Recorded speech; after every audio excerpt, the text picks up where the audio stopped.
জায়গাটা হচ্ছে ভাঙড়। এইখানে যে মারধর করেছে, যে শিক্ষক পিটিয়েছে, তার তিনটে পরিচয় আছে।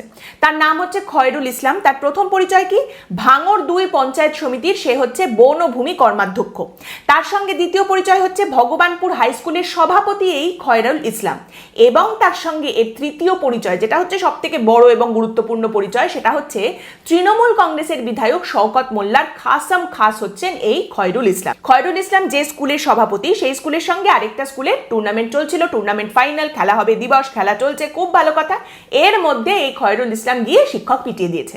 যে শিক্ষককে তিনি মারধর করেছেন তার নাম হচ্ছে নাসির উদ্দিন। তো এই শিক্ষক অভিযোগ করছেন যে খয়রুল ইসলাম যখন খেলা চলছে তখন কয়েকজন বহিরাগতকে নিয়ে এসে আমার উপর চড়াও হয়, আমাকে মারধর করে, এবং শুধুমাত্র আমাকে পিটিয়েছে তাই নয়, তারই সঙ্গে আমার সঙ্গে আরো 3 জন শিক্ষককে সে পিটিয়েছে। কিন্তু এর মধ্যে একটা অস্বাভাবিক ঘটনা ঘটেছে। সেটা কি না, এই যে শিক্ষককে মারধর করা হয়েছে তার বিচার চেয়ে ছাত্ররা থানার সামনে বসে পড়েছেন। এই খয়রুল ইসলাম ছাত্রদেরও গালিগালাজ, ধমক চমক এসব করতে শুরু করে দিয়েছে।